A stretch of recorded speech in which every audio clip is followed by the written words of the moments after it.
ગઈકાલે મેં મારી પત્નીને ફોન કર્યો કે તને પિયર ગઈ 10 દિવસ થઈ ગયા, તું તો મને યાદ જ નથી કરતી. મારી પત્ની કહે હોતું છે હું ગઈ, મને ચારે બાજુ તમે જ દેખાવો છો. તુવેરની દાળમાં, ચોખાના દાણામાં, ઘઉંના લોટમાં. સારું, મને તો આંચકો લાગ્યો. હું ધણી છું કે ધનેરો?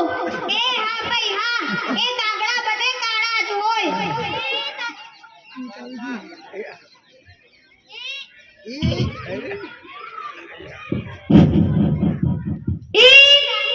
એકદમ સાચી હો ભાઈ. એ બીજી એક વાત કહું. એકવાર હું મારા હારે ગયો. સાસુમાએ 8 દિવસ સુધી પાલકની ભાજી ખવડાવી ને 9મા દિવસે પૂછ્યું એ જમાઈરાજ હું બનાવું. પછી તો મેં કહી દીધું એ ખેતર બતાવી દો, એ હું જાતે ચરી લઈશ. અરે ખરી કરી તે તો. હું હમણાં મારી પત્ની સાથે શાક માર્કેટમાં ગયો તો ઈ મને કે 2 કિલો વટાણા લાવ.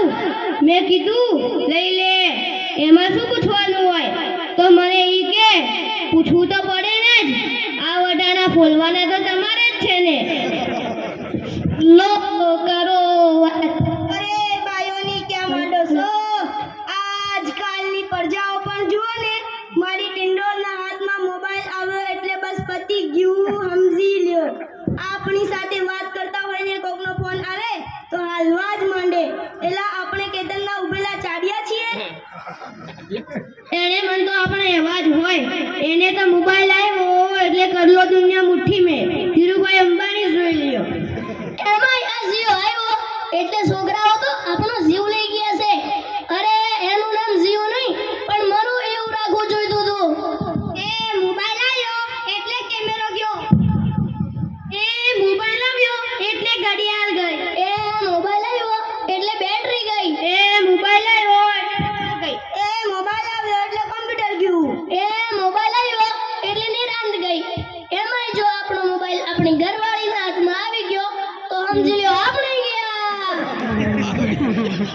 એલા આ જીયા ઉપર યાદ આવ્યું, હમણાં સુધી પછી પૈસા ચાલતા હતા એ કોને બંધ કરાવ્યા ખબર છે તમને?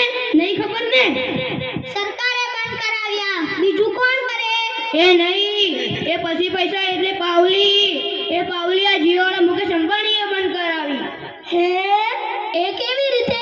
જુઓ હું કહું, મુકેશ અંબાણીના લગ્ન થતા હતા એ વખતે આ પાવલી એટલે ઘણા બધા પૈસા કહેવાય.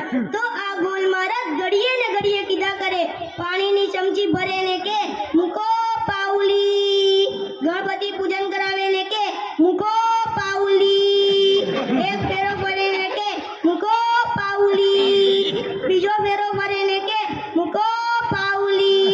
એથી એલા મુકેશ અંબાણીને એટલી ખીચડી કે આખો દેશ મને મુકેશ અંબાણી કહે છે ને આ ગોલ મહારાજ ઘડીએ ને ઘડીએ મૂકો પાવલી કહે છે. મોટો થઈને આ પાવલી બંધ ન કરાવું તો મારું નામ મુકેશ અંબાણી નહીં. જુઓ એને બંધ કરાવી કે નહીં? એમાંય આ જીઓ આવ્યો એટલે છોકરાઓ તો કઈ બગડ્યા છે. જાણે મોબાઈલ જ અને બાપ ને માનો હોય. એ આપણા છોકરાને વર્ણાવાડા મોકલ્યા હોય ને છંજાણા જઈને બેઠા હોય. આપણા છોકરા તો દાંતડાના ડાડા ગાડી નાખે એવા હોય. કાલે મેં ઓઈલા પાલાને કીધું કે તારો છોકરો પથ્થરના ઘા કરે છે, કોઈને વાગી જશે. પહેલો મને કે ઈ મારો છોકરો નહીં, ઈ તો મારો પાણીઓ છે.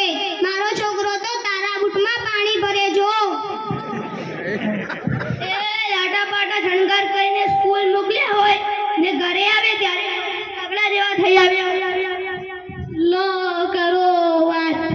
મારા ટીનિયાને સાહેબે પૂછ્યું 15 ફળના બોલ. મારો ટીનિયો કે એક સફરજન, બીજું એક ચીકુ, ત્રીજું એક પપૈયું ને 1 ડઝન કેળા. થઈ ગયા ને 15 ફળ. લો કરો વાત. એ આપણા છોકરાની વાત મૂકો તડકે. આપણી જ વાત કરો ને. છોકરાનો જન્મ થાય એટલે એની માં કે નાક તો મારા જેવું છે, બાબો કે આંખો મારા જેવી છે, કાકો કે વાળ મારા જેવા છે,